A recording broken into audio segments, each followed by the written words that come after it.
एक पुरानी कहावत काफी मशहूर है, जो दिल्ली की कुर्सी पर बैठेगा वो पूरे हिंदुस्तान पर राज करेगा। प्राचीन काल से लेकर आज के समय तक दिल्ली संपूर्ण भारत देश में सबसे अहम माना जाता रहा है।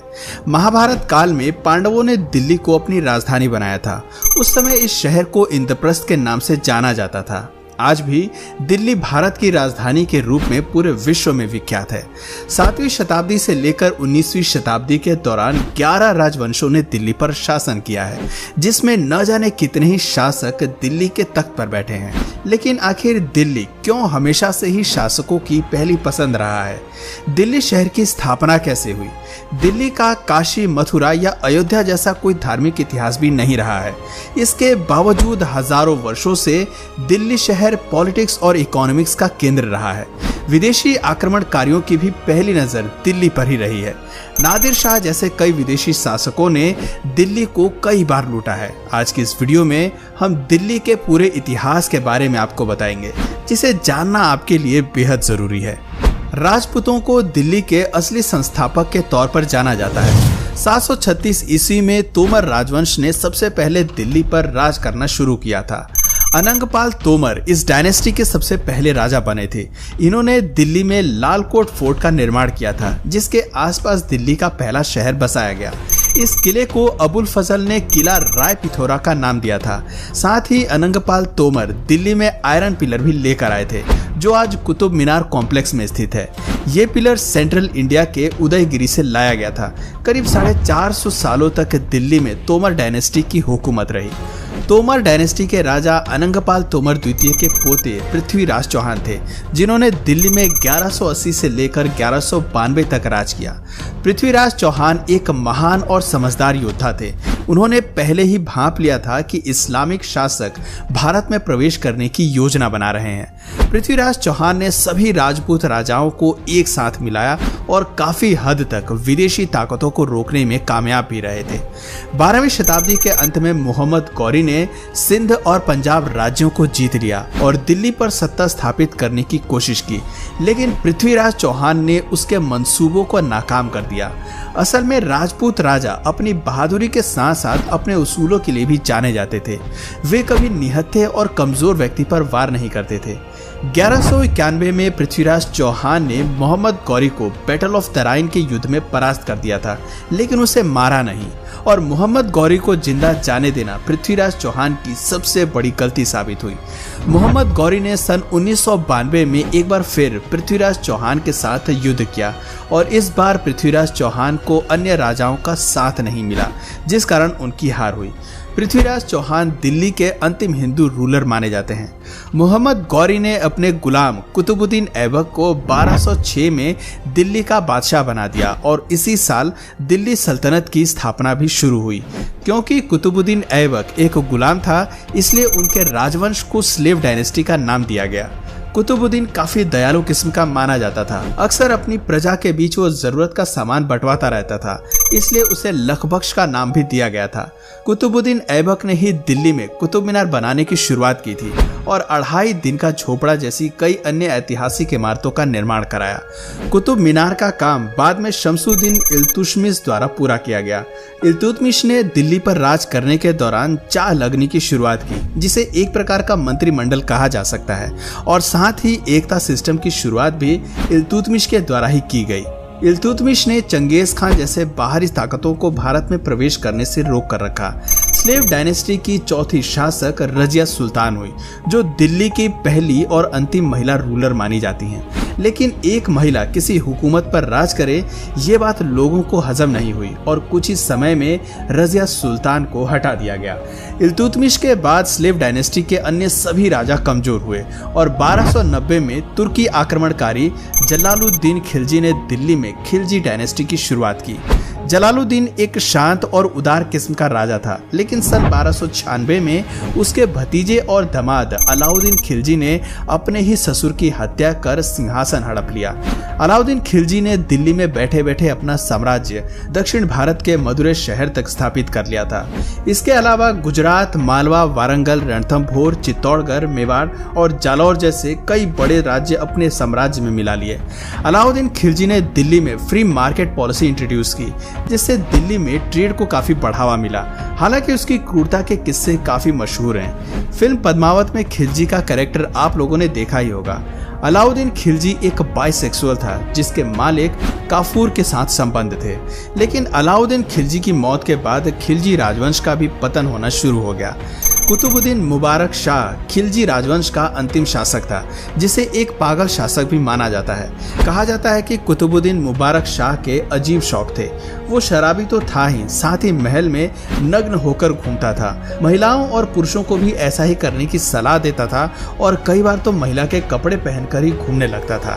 लोगों को समझ आ गया कि यह दिल्ली के तख्त पर ज्यादा समय तक बैठ नहीं पाएगा और 1320 में मुबारक शाह के वजीर खुसरो खान ने ही उसकी हत्या कर दी थी। सन 1320 में दिल्ली में तुगलक डायनेस्टी की शुरुआत होती है।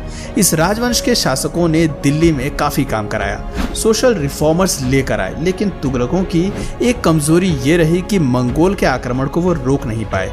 इससे पहले जितने भी शासक हुए हैं उन्होंने अन्य विदेशी आक्रमणकारियों को रोक कर रखा, लेकिन तुगलक इसमें नाकाम साबित हुए।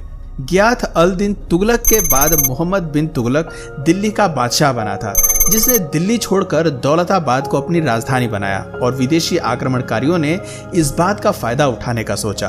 तैमूरलंग ने सन 1398 में दिल्ली पर आक्रमण कर दिया। इससे पहले यह पर्शिया, अफगानिस्तान और मुल्तान जैसे राज्य जीत चुका था। पंजाब के जरिए उसने भारत में एंट्री की।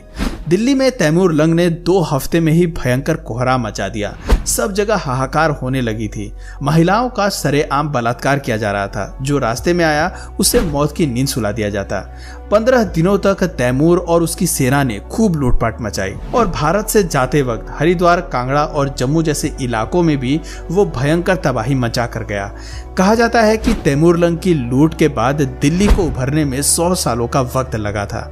सन 1414 में खिजीर शाह को तैमूरलंग ने दिल्ली की गद्दी पर बिठाया और इस तरह दिल्ली में सैयद वंश की शुरुआत हुई।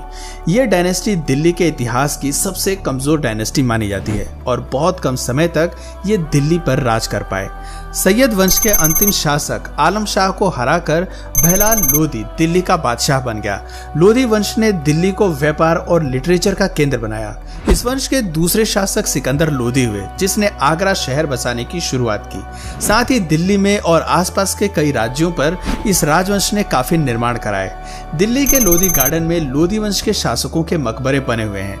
लोधी वंश के अंतिम शासक इब्राहिम लोधी हुए। इब्राहिम लोधी वैसे तो एक ताकतवर शासक के रूप में जाने जाते थे, लेकिन उसके शक करने की आदत बहुत खराब थी। छोटी छोटी बातों पर वो अपने मंत्रियों की ही हत्या कर देता था। हर किसी को संदेह की निगाह से देखता था। इब्राहिम लोधी को गद्दी से हटाने के लिए अलाउद्दीन और दौलत खान, जो उसके दरबार में गवर्नर थे, उन्होंने बाबर को भारत आने का न्योता दे दिया।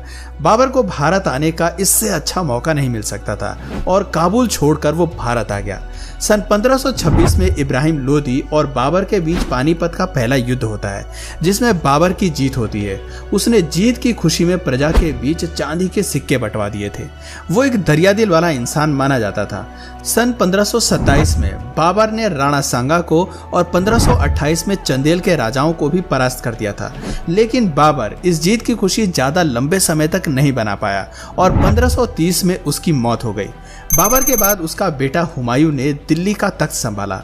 हुमायूं काफी शांत स्वभाव का राजा था। उसके अपने भाइयों ने ही उसके खिलाफ षड्यंत्र रचा, जिस कारण उसे जान बचाकर भारत से भागना पड़ा। सन 1540 में दिल्ली में सूरी वंश के राजाओं ने राज किया। शेरशाह सूरी सबसे पहले बाबर की सेना में एक सैनिक था, लेकिन बाद में हुमायूं की जगह वो दिल्ली का बादशाह बन गया। अपने छोटे से शासनकाल में शेरशाह ने सिविल और मिलिट्री एडमिनिस्ट्रेशन की शुरुआत की। भारत में रुपया भी शेरशाह सूरी ने ही इंट्रोड्यूस किया, लेकिन सन 1556 में बाबर एक बार फिर भारत पर आक्रमण करता है और पानीपत के दूसरे युद्ध में विजय प्राप्त कर दिल्ली का बादशाह बन जाता है। इसके बाद करीब 300 सालों तक भारत पर मुगलों ने राज किया, जिसमें बाबर के बाद अकबर, जहांगीर, शाहजहां और औरंगजेब ने भारत पर राज किया। मुगल शासनकाल में भी विदेशी आक्रमणकारियों ने भारत को लूटना बंद नहीं किया। नादिर शाह और अहमद शाह दुर्रानी जैसे शासकों ने भारत पर कई बार वार किया और न जाने कितनी धन दौलत यहाँ से लूटकर अपने साथ ले गए। सन 1800 के बाद मुगल साम्राज्य कमजोर होने लगा था। 1857 के विद्रोह के बाद ब्रिटिशर्स ने बहादुर शाह जफर द्वितीय को वर्मा भेज दिया, जिसके बाद दिल्ली में ब्रिटिश क्राउन रूल की शुरुआत हुई। सन 1858 में क्वीन विक्टोरिया को भारत का एम्परर घोषित कर दिया गया। अंग्रेजों ने पहले कलकत्ता को भारत की राजधानी बनाया था, लेकिन सन 1911 में कलकत्ता से राजधानी को दिल्ली शिफ्ट कर दिया गया। तब से लेकर आज तक दिल्ली को भारत की राजधानी होने का गौरव प्राप्त है। 1947 में आजादी के 5 साल बाद सन 1952 में चौधरी ब्रह्म प्रकाश दिल्ली के प्रथम मुख्यमंत्री बने। तो दोस्तों, ये था दिल्ली का पूरा इतिहास कि आखिर किस तरह राजपूतों के बाद विदेशी आक्रमणकारियों ने दिल्ली पर राज किया। सैकड़ों वर्षों की गुलामी के बाद दिल्ली सहित पूरे भारत को आजादी मिली। आजादी के आंदोलन में भी दिल्ली की भूमिका काफी महत्वपूर्ण रही है। आज दिल्ली में ही सुप्रीम कोर्ट, संसद भवन, राष्ट्रपति भवन जैसे प्रमुख भवन मौजूद हैं और दिल्ली से ही 140 करोड़ की आबादी वाला देश चलाया जा रहा है। तो दोस्तों, आप किस शहर से इस वीडियो को देख रहे हैं, नीचे कमेंट करके जरूर बताइए। और अगर इस वीडियो से आपको कुछ नया जानने या सीखने को मिला या फिर इंटरेस्टिंग लगा तो प्लीज इस वीडियो को एक लाइक करके अपने फ्रेंड्स और फैमिली में इसे जरूर शेयर करें। और यदि आप इस चैनल पर नए हैं तो प्लीज इस चैनल को सब्सक्राइब करके बेल नोटिफिकेशन आइकन को ऑन कर लीजिए, ताकि हमारे आने वाले वीडियोस आप मिस ना करें। मिलते हैं फिर किसी वीडियो में नए टॉपिक के साथ, तब तक के लिए नमस्कार।